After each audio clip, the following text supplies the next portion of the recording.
오늘 저는 비방과 자랑, 시작, 비방과 자랑이라는 제목으로 은혜를 나누겠습니다. 이 야고보서는 주제가 거듭 말씀드리지만 행함이 있는 믿음입니다. 행함이 있는 믿음. 그래서 행함이 없는 믿음은 결국 가짜고 또 죽은 믿음이고 또 아무 유익이 없는 것이다. 심지어는 오늘 본문에 17절에 뭐라고 그랬어요? 행할 줄 알고도 행하지 아니하면 죄라, 이렇게까지 얘기를 했어요. 근데 이러한 행함이 있는 산 믿음 되기 위해서 이 야고보 선생님이 계속 강조하는 게 뭐냐면 우리들의 언어 생활이에요. 처음부터 끝까지 1장부터 5장까지 이 말에 대한 얘기가 많습니다.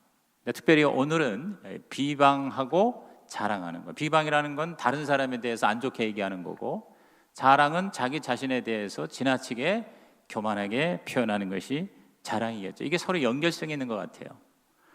그래서 이 비방과 자랑에 대해서 오늘 저와 여러분이 정말 믿음의 사람이 되기 위해서 꼭 필요한 말씀을 주고 계십니다. 우선 첫째로 비방하지 말라, 시작, 비방하지 말라 말씀합니다. 왜냐하면 남을 비방하는 것은 그 사람에 대한 비방이 아니라 바로 하나님에 대한 비방이다. 율법에 대한 비방이다. 자, 11절을 다 같이 읽습니다. 시작. 형제들아, 서로 비방하지 말라. 형제를 비방하는 자나 형제를 판단하는 자는 곧 율법을 비방하고 율법을 판단하는 것이라. 내가 만일 율법을 판단하면 율법의 준행자가 아니요 재판관이로다. 자, 여기 비방하지 말라. 그 다음에 또 다른 말이 뭐예요? 판단하지 말라 그랬어요. 비방하고 판단하는 거는 결국 율법을 비방하고 판단하는 것이다 그랬습니다. 왜냐하면 사랑의 법인 율법, 여러분 구약의 율법은 문자고 신약의 율법은 성령이라고 그래요. 다시 얘기합니다. 구약의 율법은 뭐라고요? 문자고 신약의 율법은 성령이에요. 문자는 어떻게 살아야 할지는 가르쳐 주지만 그렇게 살 능력은 우리에게 주지 않습니다. 그런데 신약의 이 성령의 법은, 성령의 율법은 우리가 무엇을 해야 할지 그때그때마다 친절하게 깨닫게 하세요. 인도하세요. 뿐만 아니라 정말 그 하나님의 뜻대로 살고 싶은 거룩한 욕구를 주시고 그리고 또한 능력도 주시는 거예요. 그래서 바울은 고린도후서 3장 3절 이하에 보면은 이 하나님의 영이신 성령이 우리 안에 쓰여졌다 이렇게 얘기합니다. 우리가 바로 편지다. 너희는 우리로 말미암아 나타난 그리스도의 편지니 이는 먹으로 쓴 것이 아니고 오직 살아계신 하나님의 영으로 쓴 것이다. 돌판에 쓴 것이 아니라 우리의 마음판에 쓴 것이다 그랬어요. 그러니까 구약에는 돌판의 문자로 하나님의 뜻을 밝혔지만 신약에는 우리 마음판에 예수님을 영접한 저와 여러분에게 성령이 임하셔서 성령이 그때그때마다 어떻게 살아야 할 것인가를 알려주시고 또 그렇게 막 살고 싶은 욕구를 주시고 또 살아갈 수 있는 능력도 주시는 거예요. 그 사람의 수준의 상황에 맞게끔. 너무나도 자상한 우리 하나님의 사랑의 법이죠. 그래서 6절에 그가 또한 우리를 새 언약에 일꾼은 되게 만족하여, 새 언약이 신약이죠. 그렇죠? 율법 조문으로 하지 아니하고 오직 영으로 함이니 율법 조문은 죽이는 것이요 영은 살리는 것이라 그랬어요. 성령께서 저와 여러분의 그 믿음의 분량에 따라서 인도하시는데, 그러므로 그 성령으로 인도받는 저와 여러분은 서로 용납하고 서로 사랑하라는 거예요. 정말 결정적이고 근본적인 문제가 아니라면. 그래서 그런 말 있죠. 본질에는 일치를, 비본질에게는 서로 용납함을 또는 타협함을, 이렇게 얘기합니다. 우리 가족이라는 게 뭐예요? 굉장히 잘나고 성숙한 사람도 있지만 좀 못나고 미성숙한 자도 있잖아요. 그러나 다 같은 가족이라는 거죠. 그래서 그 각자가 그 수준에 따라서 성령께서 인도하시는데, 그 같은 성령의 인도를 받는 형제 자매를 내가 마음대로 비방하고 판단하는 것은 바로 그 안에 계신 성령을 판단하고 비방하는 것이다, 이렇게 말씀하는 거예요. 오늘 저와 여러분에게 율법은 바로 뭐냐면 성령이에요. 그 성령을 비판하는 것이 된다.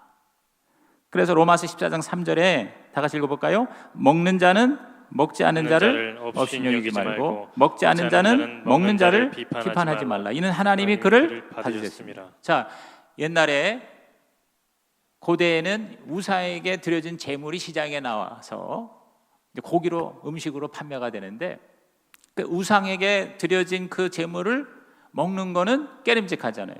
그런데 믿음이 있는 자는 문제 아니다. 그게 무슨 죄가 있냐. 하나님 앞에 그냥 감사하고 먹으면 고사떡을 우리가 받았을 때 감사하고 먹으면 아무 문제가 없어요. 이거 믿음이 강한 자잖아요. 그런데 믿음이 약한 자가 아이고 저럴 수 있어. 귀신에게 올려진 음식을 갖다가 먹어? 하나님의 사람이, 예수 믿는 사람이? 라고 그렇게 얘기하지 말라는 거예요. 또 먹는 사람은 못 먹는 사람 보고 야, 믿음이 그거밖에 안 되냐? 그게 무슨 문제냐? 하면서 또 비방하지 말아라 그 말이에요. 믿음의 분량에 따라서 하나님께서는 다 그것을 수용하신다 이 말이죠. 약한 사람은 약하니까 그 수준밖에 안 되고 강한 사람은 강하니까 능히 그것을 뛰어넘을 수가 있다 그 말이에요. 그것을 다 서로 수용하고 인정하는 것이 그것이 바로 하나님의 가족이고 교회고 그리고 바로 하나님의 뜻이다. 아멘입니까? 그렇게 우리가 성령이 시켜서 하는 일을 함부로 비판하지 말라는 거예요. 옛날에 어떤 목사님이 전도를 하려고 열심히 술집에 간 분이 있대요. 왜냐하면 전도를 하려니까 안 믿는 사람이 제일 많은 데가 술집이래. 그러니까 이 목사님이 그냥 술집에 가가지고 같이 술 먹는 건 아니고 콜라 시키면서 그러면서 거기 술집에 와 있는 사람하고 관계를 맺고 전도를 하는데 그걸 보고 어떤 사람이 아니 목사님이 술집에 간다니 그러면서 비판을 하고 돌아다녔다는 거예요. 그래서 어느 어르신 목사님이 불러다가 그랬다는 거예요. 왜 네가 비판하느냐? 하나님이 그 목사님에게 술집에 가서라도 믿지 않은 자를 전도하라고 성령이 시키신 거라면 네가 그걸 비판하고 판단하는 거는 성령을 그분에게 시키신 성령을 네가 비방하는 게 아니냐. 무슨 이제 이해가 되시죠? 그게 바로 오늘 본문의 말씀이에요. 그러면서 야고보 선생님은 남을 비판하고 남을 재판하는 거는 자기가 재판자가 되는 것이다. 준행자가 돼야지 왜 네가 저지 재판장이 되냐 그 말이에요. 그래서 여기 영어 성경에 보면은 우리는 키퍼 말씀을 지키는 자가 돼야지 저지 즉 재판장이 돼서 안 된다.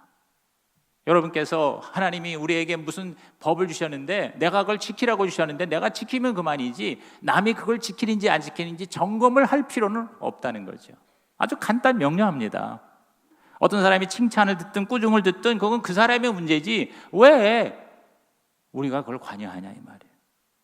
여러분 우리가요 이렇게 실천하고 순종하고 이렇게 준행하는 자가 돼야지 그렇지 않고 자꾸 판단하고 예를 들어서 설교나 또 우리 간증 이런 걸 듣고 판단하는 사람이 있어요. 그러면서 나중에 간증도 별론데 어쩌고 이렇게 얘기하는 사람들이 있어요. 여러분 이건 심각한 문제예요.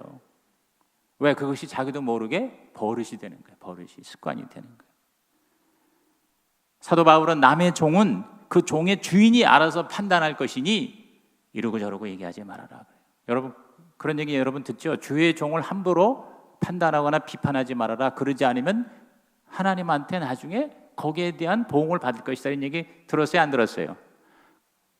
왜 그런지 아세요? 자, 로마서 14장 4절입니다. 시작. 남의 하인을 비판하는 너는 누구냐? 그가 서 있는 것이나 넘어지는 것이 자기 주인에게 있음에 그가 세움을 받으리니 이는 그를 세우시는 권능이 주께 있음이라. 아멘. 남의 하인, 여러분 주의 종은요 사람의 종이 아니에요. 말 그대로 주님의 종이에요. 하나님이 쓰시려고 부르신 게 주의 종이에요. 그럼 그 주의 종이 잘했든 못했든 그거는 나중에 하나님이 판단하실 것이다. 그걸 가지고 이러고 저러고 얘기하지를 말라는 거예요. 정 문제가 싶으면 기도하고 하나님 앞에 기도하고 그리고 그 상대방이 원할 경우에 자기가 자기 의견을 얘기해서 어드바이스를 줄 수는 있다는 거죠. 비방하고 판단하면 그거는 꼭 목사 전도사만이 아니라 우리 여러분들 목장에서 목자가 나름대로 주의 뜻대로 목회를 하겠다고 하는데 목원들이 자꾸 앉아서 판단만 하고 있어요. 거기에 따르고 그 권위에 순종하고 아까 참 간증에 좋은 말씀하셨는데 네 목녀 입장에서 내가 아무리 열정이 있고 내가 아무리 능력이 있어도 목사님과 또 목자와 그 하나님의 권위에 내가 순종하면서 더 앞서려고 하지 않겠다라고 하는 원칙을 세웠다. 저는 굉장히 높이 평가할 일이라고 생각해요. 왜? 그러한 사람을 하나님은 쓰시는 거거든요. 그리고 복을 주시는 거거든요. 그것은 꼭 뭐 목회자나 목자나 이런 뿐만 아니라 모든 사람에게 해당이 된다고 볼 수 있어요. 왜? 그 사람의 주인이 누구예요? 내가 아니고 하나님이라는 거죠. 동의하시면 아멘 하시기 바랍니다. 모든 그리스도인은 다 하나님의 아버지고 예수님이 주님이에요. 주인님이에요. 여러분이 설교를 들을 때에도 나에게 주시는 말씀으로 받는 자가 준행자입니다. 그런데 저건 김집사가 저거 들어야 되는데 오늘 왜 김집사가 안 나왔어?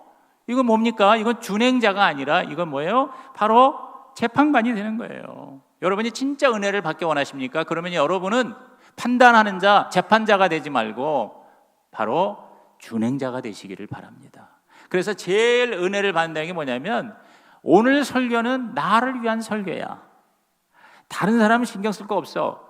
야, 어떻게 목사님이 내 사정을 이렇게 알고 꼭 나에게 필요한 말씀을 주셨네. 나만 위한 설교인 것 같아. 여러분이 매번 설교를 들을 때마다 이렇게 여러분이 듣는다면 여러분은 최고의 은혜를 받는 거예요. 여러분, 저와 여러분이요, 비방하는 자나 비방을 받는 자나 다 뭐냐면 주인은 하나님이시다. 시작. 주인은 하나님이시다. 이거를 염두에 두세요.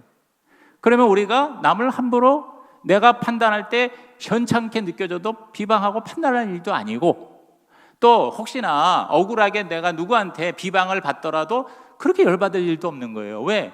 아니, 그 사람이 내 주인이 아니야. 하나님이 내 주인이야. 그런데 내가 하나님 앞에 최선을 다했고 떳떳하면 다른 사람이 나한테 잘못 알고 얘기하는 거 너무 억울할 필요도 있다 없다? 없다예요.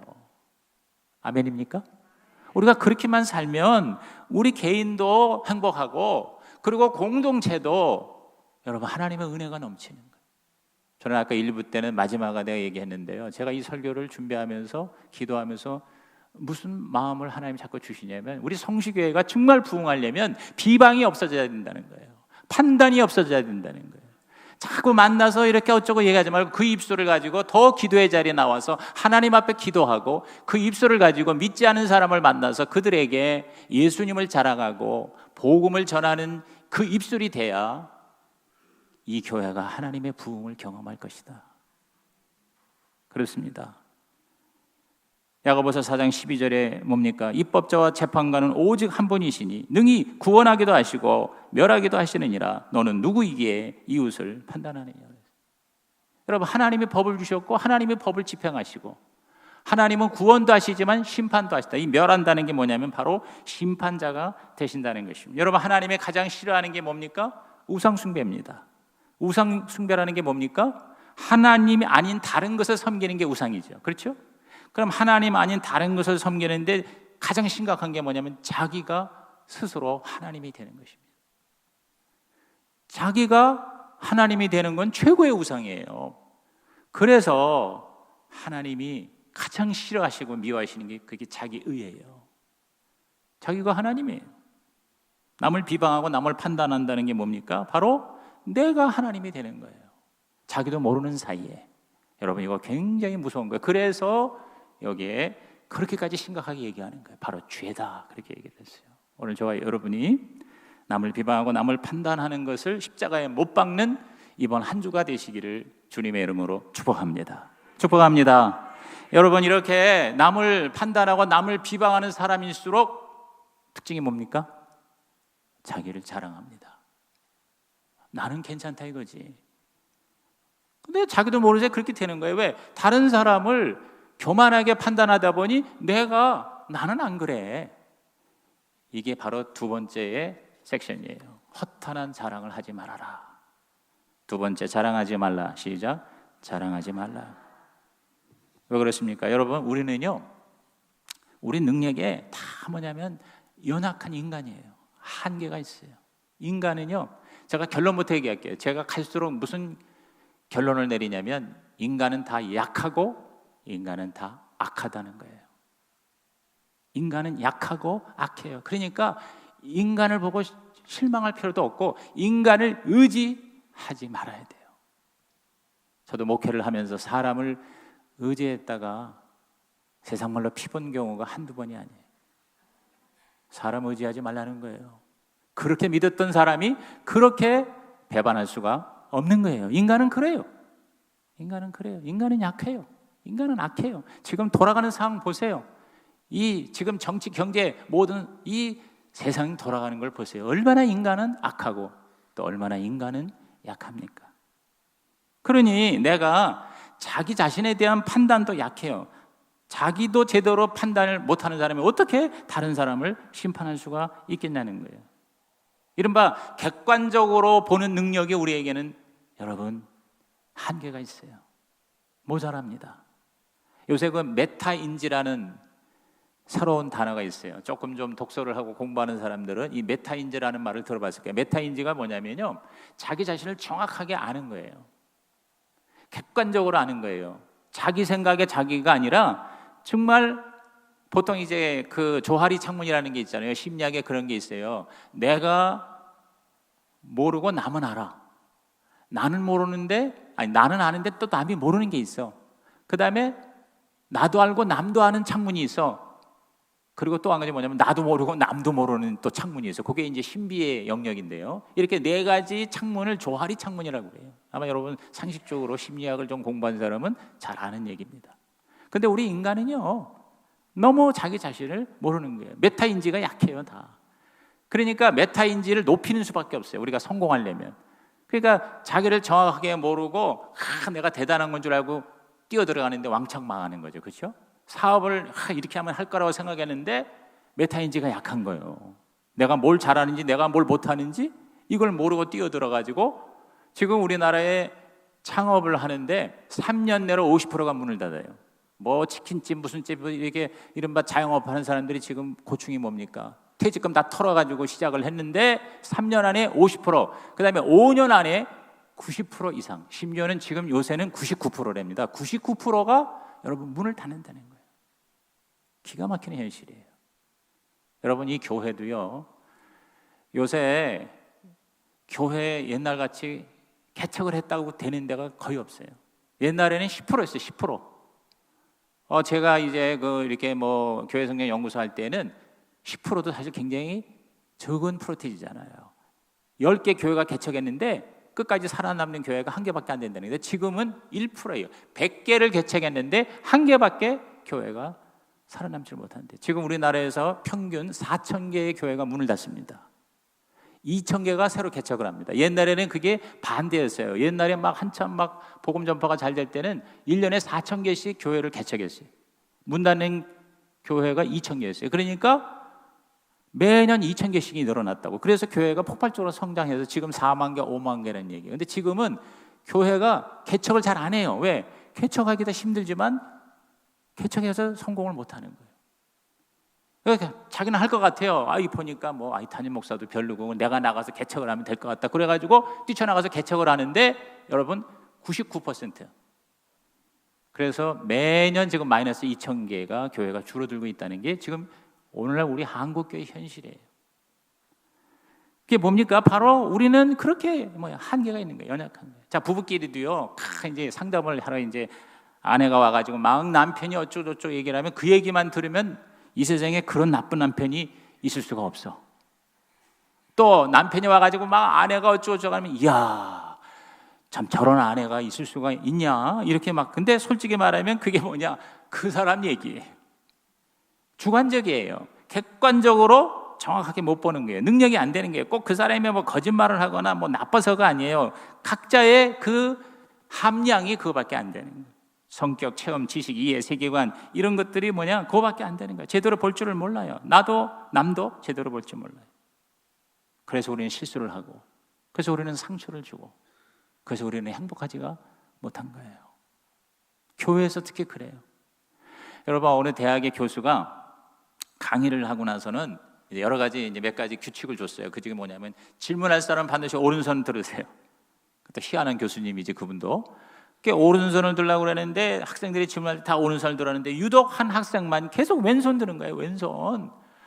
그래서 몇 번 지적도 했어. 우리 오른손 드세요. 왼손 들지 마시고. 그런데도 계속 왼손 들어. 그러니까 이 교수가 은근히 화가 난 거야. 나를 우습게 보나? 나한테 반항하는 건가? 그래서 몇 번 그랬는데도 안 되니까 나중에 화가 머리끝까지 올라가지고 소리를 지르면서 그냥 짠하니 분위기를 완전히 그냥 망치는 그러한 데미지를 받으면서도 그 사람 일어나라고 그랬어요. 나를 뭘로 알고 네가 계속 자꾸 왼손 드냐 이거야. 근데 그 학생이 일어나서 조심스럽게 말합니다. 교수님, 죄송합니다. 제가 베트남 전쟁에 참전을 했는데 오른팔을 잃었습니다. 죄송합니다. 정말 죄송한 사람이 누굽니까? 교수님이 아주 당황한 거예요. 얼마나 기가 막혀요. 그러니까 그 사람을 모르고 계속 우리는 그 사람을 어떻게 했어요? 판단했고요. 그리고 뭐예요? 비방한 거예요. 또한 우리에게는 한계가 뭐냐면요, 겉으로만 보이지 실제 그 속의 내면의 동기를 우리는 알 수가 없어요. 그 사람 속마음을 알 수 없어. 10길 물속은 알아도 한 길 사람의 속은 모르는 거잖아요. 그러니까 그 동기를 못 보니까 사기꾼이요, 겉으로는 너무 멋있지만 동기는 뭐예요? 나 속여 훔쳐먹는 거거든요. 그래가지고 망하고, 그래서 사기당하고 상처를 받고 서로 원수가 되는 겁니다. 폐일어나고 저는 그런 것 같아요. 우리가 사람을 보는 게요, 90%는 사실은 제대로 못 봅니다. 90%는 틀린다고 봐야 돼요. 오직 하나님만이 제대로 보시고, 특별히 그 마음의 생각과 동기까지도 하나님은 정확하게 아시는 거예요. 그래서 하나님은 동기가 정말 순수하고 좋은 거라면 비록 그 나타나는 결과가 안 좋아도 하나님은 용납하시고 하나님 우리를 인정해 주시고 우리의 수고에 복을 나려 주실 줄로 믿는 것입니다. 아멘입니까? 여러분이 동기를 볼 수 있어야 돼요. 그게 쉽지가 않습니다. 왜 저럴까 저 사람이? 그렇게 한번 생각해 보는 거예요. 이 목장에서도 목자는 나름대로 뭔가 좀 잘해보려고 그러는데 목원들이 그 동기를 제대로 읽질 못하고 자기한테 그것이 힘들고 부담스럽고 그래서 그것 때문에 갈등이 나고 그것이 어려운 경우가 완강했어요. 제가 여러분 가정교회를 하면서 목사의 어려움을 목자들, 목녀들이 같이 공감을 하게 됩니다. 아마 목자, 목녀는 다 거기에 대해서 공감을 하실 겁니다. 그렇기 때문에 사도 바울은 어느 누구도 우리는 판단하지 말아라. 왜? 궁극적으로 판단하실 이가 계신다. 주님 다시 오실 때. 고린도서 4장 5절에 그러므로 때가 이르기 전 곧 주께서 오시기까지 아무것도 판단하지 말라. 그가 어둠에 감추인 것들을 드러내고 마음의 뜻을 나타내시리니 그때 각 사람에게 하나님으로부터 칭찬이 있으리라 그랬어요. 여러분, 하나님은 어둠 속에 감추인 것까지 다 아세요. 근데 우리는 모르는 거예요. 우리는 자꾸 속고 있는 거예요. 세상에 속고 있는 거예요. 자기에게 속고 있는 거예요. 그러면서 자기는 괜찮다고 착각하는 거예요. 허탄한 자랑을 하는 거예요. 아, 내가 이렇게 하면 내가 할 수 있어. 여기 말씀에 뭐라 그랬어요? 이 허탄한 사람아, 이 한심한 사람아, 내가 그렇게 잘하겠다고, 잘할 수 있다고 자신하느냐? 인간은 아무것도 아니다. 한 줌의 안개와 같다. 오늘 너가 네 생명이 거두어지면 네가 계획했던 모든 것들, 네가 소유했던 모든 것이 무엇이 되겠느냐, 그 얘기 아닙니까? 그렇죠? 오늘 그러므로 저와 여러분이, 물론 우리가 정확하게 분별하는 분별력은 있어야 돼요. 또 건전한 올바른 비판은 필요합니다. 사실 요거 종이 한 장 차이인 것 같아요. 비판이라는 것이 부정적으로도 쓰이지만 긍정적으로도 필요합니다. 발전을 하려면. 그렇지 않습니까? 정부가 무조건 다 잘한다가 아니라 비판을 수용해야 나라가 잘 되는 건 상식적인 얘기예요. 우리 개인도 마찬가지죠. 제가 대학원에서 석박사 할 때 그럼 강의가 아니고 세미나거든요. 그러니까 이제 발제를 합니다. 그러니까 발제를 하면은 거기에 대해서 크리틱이라는 게 있어요. 영어로 크리틱이 뭐냐면 비판하는 거예요. 아주 날카롭게 비판합니다. 근데 그건 뭐냐면 서로 동의가 된 거예요. 그래서 제가 이제 이렇게 설교를 하고 그걸 비디오로 찍어서 교수가 얼마나 쫙되는지 몰라. 이건 이렇게 하고 저렇게 해야지 하면서 왜 가르친 대로 안 했냐? 왜? 나를 잘 되게 하려고, 나를 고쳐주려고 수정하는 겁니다. 그리고 모든 학생들한테 다 가차없이 크리틱을 하게 해요. 비판을 하게 해요. 그러면서 아, 내가 이런 게 내가 못 보는 면이 있었구나 하면서 자기가 고쳐나가는 거잖아요. 그런 거 뭐냐? 올바른 판단, 올바른 비판인 것이죠. 그런 건 필요해요. 근데 그런 것도 뭐냐면 동의된 상태에서 해야 돼요. 여러분, 우리가 부부싸움이 왜 힘들어요? 잔소리가 되는 게 뭐냐면 좋은 말인데 올바른 일인데도 본인이 준비되어 있지 않은데 얘기를 하면 뭐가 돼요? 이건 지적질이 되는 거잖아요. 자기 자랑질이 되는 거잖아요. 그렇죠? 그러니까 여러분이 충고를 함부로 해서는 안 돼요. 내가 볼 때 엄연히 이렇게 하면 잘 됐다. 우리 아내가 나를 볼 때 이렇게 해야 되는데, 그런데 그거를 내가 준비되지 않은 상황에서 자꾸 지적질을 당하면요, 그러면 그걸 그렇습니까? 하면서 그대로 순종하는 사람 있어 없어요? 모르겠어. 나 아직도 못 만났어요. 쉽지 않습니다. 그래서 저는 그런 생각을 해. 충고는 아예 안 하는 게 좋아. 왜냐하면 충고라는 거는 그 충고를 받아들일 사람에게 해야 효과가 있잖아요. 그렇죠? 준비가 안 된 사람에게 해봐야 오히려 더 덤만 납니다. 동티만 나잖아요. 더 관계가 안 좋아져요. 그러면 그 사람은 안 받아들여서 고쳐지지 않고 괜히 관계만 나빠지는 걸 뭐하라 하느냐는 거예요. 그리고 또 이렇게 생각해 보니까 충고를 받아들일 그런 인격이면은 충고를 안 해도 될 사람이야. 내가 가만히 보니까 그건 충고가 필요 없는 사람이야. 그러니까 충고는 필요 없구나 하는 생각을 했어요. 갑자기 제가 득도한 것 같으네. 그래야 안 그래요? 그럴 경우가 많아요. 그러니까 여러분이 나를 좀 봐주세요. 내가 뭘 좀 하면은 괜찮을까요? 라고 여러분에게 요청을 한 사람에게는 뭐예요? 그 수위 조절하면서 얼마든지 얘기하라는 거예요. 그런데 그 사람이 요청도 안 해서 그 사람이 있지도 않아. 그런데 왜 우리는 수군덕거리냐 이거야. 왜 비방하고 왜 판단하고 왜 어쩌고 저쩌고 얘기를 하냐 이거죠. 그러니까 하나님이 그거를 하지 말라는 거예요. 그건 믿음이 아니라는 거예요. 오늘 이 말씀이 바로 그 말이에요. 여러분, 사람을 우리가 설명할 때 객관적으로 하는 것 같아도 그 사람을 진짜 내가 사랑하는 마음의 동기가 없이 하면은요, 아무리 객관적이고 아무리 괜찮은 거라도요, 결국은 뭐예요? 그거는 비방이 되는 겁니다. 기도 모임이나 목장 모임이 그런 비방의 자리가 되지 않기를 주님의 이름으로 부탁합니다. 모여서 얘기하다 보면요, 그런 얘기로 흘러갈 상황이 얼마든지 됩니다. 아유, 왜 그래? 교회가 왜 그래? 우리 목사님 왜 그래? 그러게 말이야.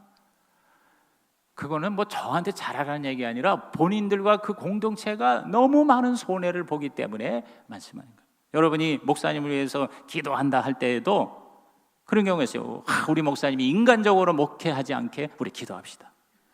지적인 설교만 하지 않도록 우리 그렇게 해달라고 기도합시다 라고 기도 제목을 내놓는다면 그 기도 제목 뒤에 목사님은 이 인간적인 설교와 지적인 설교를 하고 있다고 하는 비난이 자기도 모르는 사이에 어떻게 해요? 숨겨져 있다는 거예요. 이 정도로 얘기하면 이해가 되리라고 생각을 합니다. 근데 여러분, 정말 더 문제는 뭐냐면 우리는 아까도 얘기했지만 그 숨은 의도를, 우리 근거의 그 차이가 판단이냐 분별이냐 비판이냐 거기서 나는 거예요. 부정적인 판단하는 사람은 그 안에 숨은 의도를 가지고 이야기를 해요. 그 사람을 이렇게 헐어내는 그런 의도가 있어요. 그러나 긍정적으로 분별해서 좋은 충고를 비평을 해주려고 하는 사람에게는요, 사실만 가지고 얘기합니다. 또 사실 가지고 얘기하더라도 그 본인이 있는 자리에서 얘기를 합니다. 그런데 부정적인 판단과 비방의 특징이 뭡니까? 그 사람 없는 데서 얘기합니다. 그렇죠? 그리고 팩트가 아닙니다. 누구한테 들은 얘기를 가지고 이야기합니다. 이게 아주 결정적인 특징이에요. 오늘 저와 여러분이 정말 남을 진짜 위해주고 사랑하는 거라면요, 그 본인한테 가서 얘기해야 돼요. 그리고 그 사람을 정말 살려주려는 사랑하는 마음으로 해야 돼요. 그게 아니라면 여러분 입을 다무세요. 그리고 차라리 기도를 하세요. 하나님께 기도로 요청하세요. 갈라디아서 6장 1절에 지침을 얼마나 잘 얘기합니까? 시작. 형제들아, 사람이 만일 무슨 범죄한 일이 드러나거든 신령한 너희는 온유한 심령으로 그러한 자를 바로잡고 너 자신을 살펴보아 너도 시험을 받을까 두려워하라. 아멘. 자, 뭐라고 그랬어요? 온유한 심령으로 그러한 자를 바로잡고 그랬어요. 온유한 심령으로 부드럽게 사랑하는 마음을, 그리고 자기를 살펴보라. 너도 시험을 받을까 두려워하라. 반면교사로 삼으라. 그 말이죠. 여러분, 소크라테스가 젊었을 때 그의 제자 카이온이 하루는 신에게 신이시여, 이 세상에 소크라테스보다 더 지혜 있는 사람이 있습니까? 라고 물었더니 신이 사제를 통해서 신탁을 내려주기를 소크라테스보다 더 지혜로운 사람은 없노라 그랬어요. 그 말을 듣고 소크라테스가 깜짝 놀랐어요. 자기는 이 세상에서 자기가 가장 지혜가 없는 사람이라고 늘 그것 때문에 고민을 했는데, 아니 신이 말하기를 이 세상에 소크라테스보다 더 지혜 있는 사람이 없다고 하니, 그래서 그 이유를 알아보려고 이제 학자와 정치가와 예술가를 찾아다닙니다. 이 세상에서 가장 귀중한 일은 무엇이냐고 질문을 합니다. 근데 명쾌하게 얘기를 해준 사람이 없어요. 한 사람도 없어요. 그러면서 다 뭐냐면 선생이라고 그러고 철학자라고 그러고 그리고 정치가라고 이렇게 얘기를 하는 걸 보면서 그때 소크라테스가 깨달은 거예요. 아, 왜 나를 가리켜서 신이 가장 지혜가 있는 자라고 한지를 깨달은 거예요. 왜냐하면 소크라테스는 자기가 모른다는 거, 무지하다는 그 사실을 너무나도 잘 알고 있었기 때문이라는 거예요. 그래서 그때부터 소크라테스가 뭐예요? 너 자신을 알라 그랬어요. 너 자신을 알라. 오늘 우리는 지적질과 자랑질을 하지 않기로 결심을 할 때부터 진정한 자유를 누리게 될 것입니다. 비방과 판단이 얼마나 큰 죄인가를 깨닫고 교만을 회개하는 저와 여러분이 되기를 주님의 이름으로 축복합니다. 여러분, 일세의 영웅 나폴레옹이 승승장구하자 교만이 하늘 끝까지 올라갔어요. 거대한 러시아를 점령하기 위해서 침공하려는 계획을 했을 때 충신이 말렸습니다. 황제시여, 이만하시면 족하지 않으십니까? 아무리 사람이 계획을 해도 신의 허락이 없다면 불가능하지 않습니까? 그러자 나폴레옹이 그 유명한 말을 했어요. 내 사전에는 불가능이 없다 그랬어요. 나는 계획도 하고 나는 성취도 하는 자다. 여러분, 하나님처럼 얘기합니다.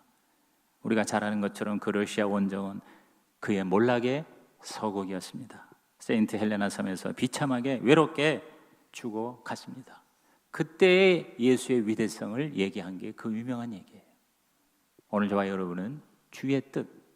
자, 15절에 뭐라고 했습니까? 너희가 도리어 말하기를 주의 뜻이면 우리가 살기도 하고 이것이나 저것을 하리라. 따라합시다. 주의 뜻이면 주님의 뜻이면 하기도 하고 안 하기도 하고 살기도 하고 죽기도 한다는 것입니다. 그래서 우리는 끊임없이 10절 시작. 주 앞에서 낮추라. 그리하면 주께서 너희를 높이시리라 그랬어요. 여러분, 우리는요 하나님 앞에 가면서 자꾸만 내가 작아지는 경험을 해야 돼요. 그러면서 하나님이 점점 커져야 되는 거예요. 내가 작아져야 하나님의 위대성을 알지, 내가 대단한 자가 되면 여러분 하나님이 그렇게 하나님처럼 보이지가 않는다는 것이 이것이 우리의 문제예요. 언더스탠드라는 게 뭐예요? 우리가 이해를 한다는 건 말 그대로 언더와 스탠드의 합성입니다. 언더는 밑이라는 뜻이고 스탠드는 서라는 말입니다. 다시 말해서 밑에 서야 돼요. 밑에 서야 돼요. 내가 하나님도 그렇지만 누구를 내가 이해하려면요, 너는 항상 나보다 못해 그러면 그 사람을 이해할 수가 없습니다. 내가 밑으로 내려갈 땐 내려가야 돼요. 뭐 평신도니까 우리 목사 수준에 누가 따라오랴 여러분, 그러면 뭐예요? 그 평신도를 정확하게 이해가 불가능하잖아요. 내가 내려가서 그러면요 나보다 더 괜찮은 게 보이기 시작한다는 거죠. 여러분, 그런 경험하지 않습니까? 영적인 전쟁도 마찬가지입니다. 오늘 저와 여러분이 영적 전쟁에는 그냥 막 마귀하고 그냥 내리그냥 신나게 싸우는 게 승리의 비결이 아니라. 자, 7절 시작. 그런즉 너희는 하나님께 복종할지어다. 마귀를 대적하라. 그리하면 너희를 피하리라. 하나님께 복종하는 거예요. 하나님 점점 커져야 돼. 나는 죽고 하나님이 살 때 하나님이 커지면 그 커진 하나님이 마귀를 싸워서 이길 수가 있다는 거죠. 오늘 우리는 우리 자신을 고백합시다. 자, 14절 마지막 읽고 말씀을 마치겠습니다. 시작. 내일 일을 너희가 알지 못하는도다. 너희 생명이 무엇이냐? 너희는 잠깐 보이다가 없어지는 안개니라. 아멘. 인간을 의지하지 맙시다. 나도 의지하지 맙시다. 오직 하나님만 의지하는 저와 여러분 되시기를 주님의 이름으로 축원합니다. 하나님 아버지, 오늘 우리 2부 예배자들이 남도 의지하지 말고 오직 하나님만 의지하는 진짜 믿음의 사람이 되게 하여 주시옵소서. 예수님의 이름으로 축복하며 기도하옵나이다. 아멘.